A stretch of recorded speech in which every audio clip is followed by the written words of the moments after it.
प्रेम से बोलिए सियावर रामचंद्र की जय। प्यारे भक्तों, आज आप सभी श्रवण करेंगे पौष मास कथा अध्याय 28। इस अध्याय में आप सभी श्रवण करेंगे मंदोदरी का मातृत्व की कथा। तो पिछले अध्याय में आप सभी ने सुना था कि हनुमान को क्या चाहिए। जो प्रभु ने विचार दिया वह सभी प्राप्य है। कृपा निधान का तो विचार ही सर्व सुख देने वाला है। अब आगे की कथा सुनिए। हनुमान जी राम के चरणों में नत है और राम उन्हें बार बार उठाते हैं और वे प्रेम से बिहल होकर चरण नहीं छोड़ रहे। बानर समाज पुलकित है। आज हनुमान ने अपने प्रताप से जगदीश्वर को प्रसन्न कर लिया। राम अपने परम भक्त को इच्छित वर मांगने को कह रहे थे, पर हनुमान नहीं मांग रहे थे। क्या मांगे? प्रभु का कर कमल सिर पर है, तो मांगने को शेष क्या रह जाता है। रामलोक व्यवहार के मार्ग पर है। देने का संकल्प करके उसे प्रत्यक्ष में देने से ही दान की महिमा होती है। मन में विचार कर भी प्रभु सब दे सकते हैं, परंतु इससे लोक व्यवहार संतुष्ट नहीं होता। उन्होंने हनुमान को बार बार कुछ मांग लेने की बात कही। हनुमान करवध होकर बोले, हे करुणा निधान, मैं जरजीव बानर ऐसा क्या मांगू जो आपकी कृपा होते ही मुझे प्राप्त नहीं हो गया। फिर भी हे नाथ, आपकी आज्ञा टाली नहीं जा सकती। प्रभु, मुझे आप अपनी वह निश्चल भक्ति देने की कृपा करें जो संतों को अत्यंत सुख देने वाली है। हनुमान ने प्रभु से प्रभु को ही मांग लिया सदैव के लिए। श्री राम ने एम मस्तु कहा और हनुमान के हृदय में स्थिर हो गए। इस आनंद की कोई सीमा नहीं थी। हनुमान निश्चल भक्ति के दुर्लभ बानर मुनि हो गए। राम ने सुग्रीव से कहा, हे मित्र, अब हमें विलंब नहीं करना चाहिए। सीता ने जो समय सीमा दी है वह सुनने में अवश्य निश्चिंत करती है, परंतु वास्तव में वह प्रतिक्षण चिंतित कर रही है। लक्ष्य निश्चित होते ही पुरुषार्थी को उस पर क्रियात्मक हो जाना चाहिए। यही सब तो संगपाति ने भी कहा था कि उनके पास बातें बनाने का समय नहीं है। सुग्रीव ने आदेश का पालन किया और कुशल सेना नायक की भांति सभी ऋच बानरों को जगत कल्याण हेतु महासमर में उतरने का आदेश दे दिया। बानर प्रसन्न हो गए कि अब वे भी रणभूमि में अपना प्रताप दिखाएंगे। जिस प्रकार हनुमान ने लंका में अपने बल बुद्धि से प्रभु की मान बढ़ाई कि वैसे ही वे भी युद्ध में करेंगे। व्यक्तिगत श्रेय किसे प्रिय नहीं है, यद्यपि हनुमान का किया बानर समाज का किया है, परंतु नितांत व्यक्तिगत कार्य भी लोक व्यवहार में श्रेयस्कर है। दूर दूर के वनों से आए भिन्न भिन्न बानर दलों के यूथपति सुग्रीव के आदेश पर सेना सजाने लगे। देवतागण आज प्रसन्न है। सृष्टि के इतिहास का यह पहला ऐसा युद्ध होगा जो प्रभु के नेतृत्व में बानर और ऋच समाज लड़ेंगे। वन के सिंह उदास है कि प्रभु ने उन्हें इस योग न समझा। प्रभु आज्ञा देते तो सिंह समाज क्षण भर में युद्ध जीत लेता। उनके समाज युद्ध प्रिय संसार में और कौन है। एक वृद्ध सिंह ने समझाया, मूर्खो, इसी अभिमान के कारण तो यह प्रतिष्ठा तुम्हें न मिल सके। प्रभु को अभिमानी पसंद नहीं है, उन्हें तो निष्कपट सहायक चाहिए। हनुमान की भांति जो समर्थ होते हुए भी प्रभु की कृपा को ही श्रेय देते हैं और अपने बल को प्रभु का बल कहते हैं। बात छोटी थी, परंतु बड़े महत्व की थी। श्री राम की लीला में इसका महत्व और भी बढ़ जाता है। श्री राम अकेले भी रावण के लिए पर्याप्त थे, परंतु वे संसार को संदेश दे रहे थे कि जीव जगत परस्पर सामुदायिक सहयोग पर आधारित होना चाहिए। एक नन्ही चींटी भी महत्वपूर्ण है। राम अयोध्या के उस कुल के राजा हैं जिसकी सेना को देवता भी परास्त नहीं कर सकते। रावण की तो बिसात क्या है, परंतु राम ने उस सेना नायक को तो संदेश भी नहीं भेजा जो निश्चित नंदीग्राम में साधुवत बैठा, उनकी कुशलता के सिवा कुछ नहीं चाहता। यदि उसे आज्ञा हो जाए तो प्रलय आ जाए। भारत का राम के प्रति प्रेम रावण जैसे शत्रु के लिए विनाशक है। राम ने अपने राजसी महत्व को सामने रखा ही नहीं है। वे तो उस विशाल शैल श्रृंखला में टिड्डी दल की भांति फैले कपिदल को ही त्रेता का श्रेय दे रहे हैं। वानरों का उत्साह देखने ही बनता है। कुछ तो अभ्यास भी कर रहे थे, परस्पर शक्ति परीक्षण कर रहे थे। वे अपने स्वभाव को कहाँ ले जाए, और फिर प्रभु का कारज है। श्री राम उन वन्य जीवों की भावना के प्रेरक है। उनकी ही कृपा का बल सब में समा गया है। साधारण मनुष्य भी किसी शुभ कार्य के लिए निकलता है तो प्रकृति के समस्त तत्व सक्रिय हो जाते हैं। यहाँ तो स्वयं सृष्टि के सृजनहार अभिमान चला रहे हैं। प्रकृति भी सक्रिय हो गई। अशोक वाटिका में बैठी सीता जी को राम के प्रस्थान की पद पाद सुनाई दे रही थी। त्रिजटा हड़बड़ा कर जाग गई और भयाकुल होकर सीता की ओर देख रही थी, जो आज प्रसन्नचित थी। त्रिजटा ने सपना देखा कि असंख्य बानर लंका में घुसे हैं। एक बानर ने लंका राख कर दी, असंख्य तो दीप को ही जलमग्न कर देंगे। वह चिंतातुर होकर सीता को अपना स्वप्न सुना रही थी और सीता मुस्कुरा रही थी। त्रिजटे, यह स्वप्न नहीं सत्य है। वह देख, आज पहली बार वाटिका में कोयल कुहकी है। चिड़िया की इस चहचहाट में आज निर्भयता है। यह रघुवीर के धनुष की डोर से निकली तरंगे का प्रभाव है। आज दशानन भी अपना नित्य कर्म भूल गया लगता है। अभी तक नहीं आया। आज पहली बार मैं उसकी प्रतीक्षा कर रही हूँ। त्रिजटा को आज सीता में विचित्र परिवर्तन अनुभव हो रहा था। आज वह सीता है या नहीं जो भय से सहमति थी। रावण के आने की आशंका भर से विलाप करती थी। अब इस लंका का भला नहीं, सीता के मुख पर आया संतोष लंका के असंतोष का कारण बनेगा। रावण भी आज सहज नहीं था।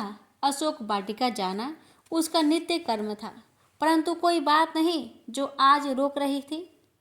पिछली रात्रि की स्मृतियाँ रावण को असहज कर रही थी। उसकी रानी मंदोदरी का मातृत्व विचलित कर रहा था। वह अभिमान से भरा था तो पुत्र वियोग की पीड़ा उसे नहीं सताती, परंतु मंदोदरी क्या करे। सबके सामने तो नहीं रो सकी, परंतु क्या घर में भी नहीं रो सकती। उसका पुत्र अक्षय मारा गया। उसके अनेक पुत्र हैं। रावण को एक के मर जाने से अंतर नहीं पड़ता, किंतु मंदोदरी को पड़ता है। वह माता है। रावण उसे रोने भी नहीं देता। अक्षय ने वीरगति पाई है, यही उसका अभिमान है। मंदोदरी को उसकी द्रुतियों ने नगर भर की बातें बताई थी। सब नगरवासी महाराज रावण को दोष दे रहे थे कि उनके ही पाप के कारण लंका विपत्ति में थी। एक बानर ने कुछ ही घड़ी में लंका में वैधव को प्रवेश कर दिया था। मंदोदरी ने हाथ जोड़कर रावण को समझाया, हे नाथ, इसके सेवक ने ऐसा विध्वंस कर दिया, उसका स्वामी कैसा होगा। जिस बानर ने नगर भर में आग लगा दी परंतु चूल्हे ना जले, तो उसके स्वामी की प्रभुताई क्या होगी। सीता इस कुल का काल है, इसमें संदेह नहीं। श्री राम ने खर दूषण को मारा, तभी उसके बाण का प्रभाव जान लेना चाहिए था। शूर्पणखा का क्या है, वह तो दूती बनकर आई और कुल के विनाश का निमंत्रण दे गई। हे स्वामी, विचार कीजिए कि कैसे हनुमान 400 योजन समुद्र लांघकर लंका में आ गया। क्या बिना प्रभु की कृपा से ऐसा संभव है। राम ही श्री हरि है और उनका अवतार ही पाप के विनाश के लिए है। इसलिए आप पाप से निवृत्त हो सीता को उन्हें सौंपकर कुल की रक्षा कीजिए। रावण को उपदेश नहीं सुहाते, वह कालवश हो गया था। तभी तो ब्रह्मा के वरदान पर भी मनन नहीं कर रहा था। नर और बानर आज दोनों साथ है, फिर कल्याण कैसे हो। बुद्धि भी ऐसी ही विपत्ति काल में साथ नहीं देती। 14 शस्त्र पढ़े हैं रावण ने, उसके जैसा ज्ञानी कोई नहीं, परंतु आज वह सब विस्मृत हो चुका है। उसने मंदोदरी को धमकाकर चुप करा दिया और बेमन से अशोक वाटिका जा पहुंचा। आज उसके अनुचर भयभीत क्यों हैं? वाटिका में कलरौल क्यों है? भूमि हर्ष से क्यों भर रही है? अरे आज सीता भी भयहीन है। क्या ये सब अपशकुन है? रावण ने सीता की ओर देखा, जो उसे देखते ही भय से सिमट जाती थी, आज भयहीन है। अभिमानी रावण फिर भी अभिमान पूर्वक बोला, सीते, यह ना समझ कि कल जो उस बानर ने किया वह पुनः होगा। वह छल से लंका में प्रवेश कर गया था, अब कोई द्वीप के तट तक भी नहीं आ सकता।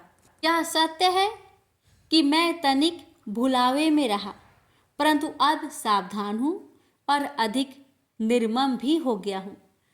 तेरे प्रति मेरा प्रेम सत्य है, परंतु अपने साम्राज्य के मूल्य पर नहीं। जो रावण को प्राप्त नहीं, वह किसी को भी प्राप्त नहीं होगा। मेरा आशय तो समझती है ना। सीता आज रोई नहीं, बल्कि हंस पड़ी। दर्द हंसी मानो कालका ने दृष्टि तिरछी की हो। दशानन यह नाद सुन रहा है, यह कलरव सुन रहा है। यह तेरे काल की पदचाप का नाद है और तेरे 100 पर होने वाले प्रेत नित्य का कलरव है। संसार में मृत्यु कब आती है कि कोई नहीं जान पाता, परंतु तू रघुवीर का ऐसा कृपा पात्र हो गया है कि तुझे वे क्षण क्षण मृत्यु भेज रहे हैं और तू मूर्ख समझता ही नहीं। तेरे मस्तक पर मृत्यु की छाया देखकर सीता निर्भय है।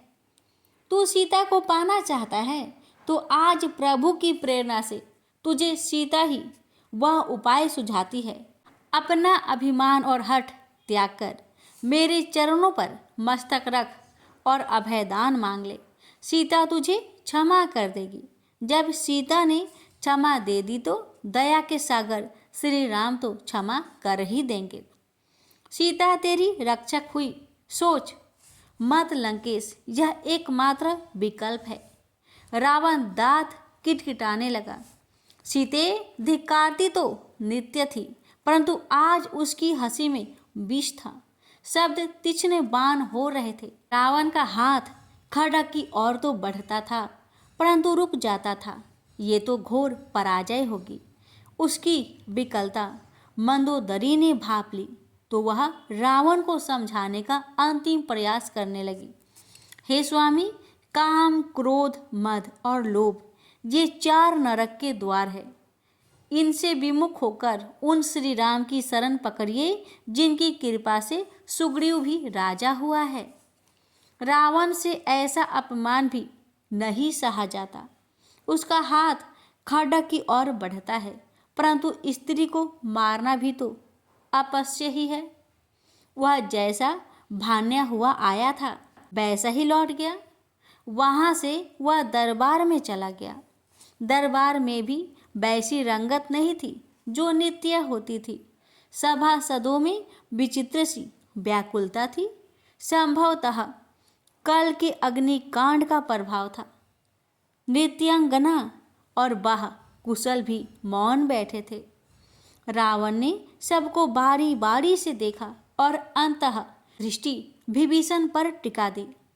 वह अभी भी निश्चिंत और शांत कैसे? साम्राज्य पर संकट आ गया था और वह माला फेर रहा था। विभीषण ने रावण को अपनी ओर लखते पाया तो हाथ जोड़कर प्रणाम किया और कुछ कहने की अनुमति मांगी। रावण ने जानकर भी क्या कहेगा अनुमति दे दी। इस मौन को भी तो तोड़ना था जो उसके पराक्रम पर प्रश्न चिन्ह बन बैठा था। विभीषण की जीवा पर मानो सरस्वती बैठ गई थी। यह श्री राम की प्रेरणा थी। वे उनके माध्यमों से रावण के पांडित्य को जागृत करना चाहते हैं। वह तामसी है, अभिमानी है, परंतु प्रभु उसे श्रेष्ठ पंडित होने का अवसर देना चाहते हैं। यही तो उनके जगदीश्वर होने का प्रमाण है। वे सृष्टि को उस प्रत्येक वस्तु से सज्जित रखना चाहते हैं जो आदित्य है। रावण उनमें से एक है, आदित्य है। उसके जैसा कृपाधीश कोई नहीं है। श्री राम के अतिरिक्त कौन जानता है कि वह क्या चाहता है? विभीषण वह कहना चाहते हैं जो कृपा के सागर श्री राम करना चाहते हैं। श्री राम रावण की विद्वता को जन कल्याण की ओर दिशा देने की इच्छुक है। रावण सर्व विद्याओं से संपन्न है और उसे उद्धार की शीघ्रता है। उसने सरल मार्ग पकड़ लिया था। उसने जगदीश्वर से शत्रुता ले ली थी। वह लोक व्यवहार के फेर में नहीं पड़ना चाहता था। वह कर्म और कर्तव्य से भाग रहा था। उसे परम पद चाहिए, परंतु छोटे रास्ते से, यही उसका हठ था। श्री राम अपने इस घनिष्ठ शत्रु को लोक उपयोगी बनाना चाहते हैं। विभीषण उसी प्रेरणा से उठ खड़े हुए। यह देखकर मल्यवान प्रसन्न है। हे राक्षस शिरोमणि, यश का मार्ग सुकर्म से भी प्रशस्त होता है। जिनकी स्तुति में देवता पुष्प लिए आकाश में नित्य खड़े रहते हैं, उन श्री राम से हठ करना कहाँ की विद्वता है। प्रभु श्री राम महर्षि पुलस्त्य के वंश को उज्जवल कृति देना चाहते हैं। हे भाई, तुमने मुझे सदैव पुत्र जैसा स्नेह दिया है। मैंने अपने कुल के विपरीत आचरण किया। जब सब महल जल गए तब भी उनकी कृपा से मेरा महल ज्यों का त्यों रहा। मैं कुल के विपरीत हूँ, परंतु हे भाई, मैं उनका दास हूँ जो सबके स्वामी हैं। हे दशग्रीव, माता जानकी का सत्य समझो। मैं आपके चरण पकड़कर आपसे विनती करता हूँ कि इस साम्राज्य का यश अपने सुकृत्यों से बढ़ाइए। मृत्यु का वरण सरल मार्ग है, इसे ना चुनकर पुरुषार्थ कीजिए। रावण का मस्तिष्क तो पहले से ही भटका हुआ था। विभीषण के शब्द सीता जैसे ही कटुक वचन थे। तपस्वियों की शरण में जाने का निर्देश और परामर्श वह अभिमान को नहीं छोड़ सकता। उसके दृग रक्तमयी हो गई। मल्यवान ने भी विभीषण का समर्थन कर दिया। विभीषण नीतिवान है, वे जो कह रहे हैं सब सत्य है, किंतु रावण का अभिमान सर्प की शांति फुफकार उठा है। उसे मल्यवान से शिकायत नहीं है। वह तो कायर है, वृद्ध है, युद्ध में जाने से डरता है। परंतु विभीषण क्यों ऐसी कायरता दिखा रहा है? जब रावण की खड़क उठेगी तो राम क्षीर सागर की शरण लेगा। उसे अब नृत्य गीतों की सुधि नहीं, वह अपने अस्तित्व से जूझ रहा था। आज रावण के पराक्रम पर उसके ही आश्रित संदेह दे रहे थे, जिसे देखकर देवता भी कमल नाल में छुपे थे। वह क्रोध से उठ खड़ा हुआ और विभीषण पर कुपित होकर बोला, अरे दुष्ट, तू मेरा अन्न खाता है और मेरे शत्रु की प्रशंसा करता है। तेरी मृत्यु तेरे सिर पर नाच रही है। तू मेरे पराक्रम को भूल रहा है। क्या तेरे ही सामने मैंने महादेव को अपने बल से संतुष्ट नहीं किया था?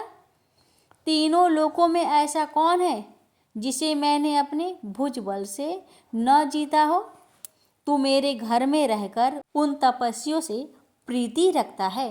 जा भाग, उन्हीं की शरण में जाकर अपने कुल को कलंकित कर। यह कहकर अभिमानी रावण ने विभीषण को लात मारकर अपने अभिमान का परिचय दे दिया। विभीषण के लिए यह भी प्रभु की कृपा थी। शायद उसे प्रभु ने पुकार लिया था। प्रभु की कृपा भी बड़े पुण्यवानों को प्राप्त होती है। प्रसन्नता इस बात की थी कि उसने माध्यम भी रावण को बना दिया। विभीषण के लिए यह लात अपमान नहीं, वरदान है। वे बड़े नेत्र से अपने भाई को देखकर वहां से निकल पड़े। यह वह क्षण था जब रावण का सिंहासन नीचे धंस गया। यह धर्म का पैर था जो विभीषण के होते प्रबल था। अब विभीषण नहीं होता तो धर्म कहाँ? रावण सब कारण उत्पन्न कर रहा था। उसे सहज मृत्यु चाहिए ही नहीं। विभीषण लंका से चल पड़े। वे व्यवहार में बड़े सरल और निपुण थे। उन्हें राजपुत्र होने का तो भान तक नहीं। वे जिससे भी मिले सरल बनकर मिले। गृहस्थ नहीं थे, परंतु उन्हें सद्गृहस्थी का संपूर्ण अनुभव था। वे अपने विचारों से क्रांति के इच्छुक थे और रावण के विचार तत्काल क्रांति की इच्छा रखते थे। विभीषण जान गए कि अब श्री राम उन्हें तामसिर नगर में नहीं रहने देना चाहते हैं। ऐसे परम सुख के क्षण थे कि एक दिन पूर्व राम सेवक के दर्शन हुए और अब वे राम के होने जा रहे थे। विभीषण भी साधारण भक्त नहीं है। कुल के प्रभाव से तो मायावी हैं और प्रभु का प्रभाव उन्हें सरल बनाता है। वे कैसा भी रूप भरने में सक्षम है। उनमें पराक्रम भी अतुलित है, परंतु अब प्रभु शरण में जा रहे हैं। प्रेम से बोलिए सियावर रामचंद्र की जय। आज की कथा यहीं पर समाप्त होती है। आगे की कथा अगले अध्याय में श्रवण करेंगे। जय सिया राम।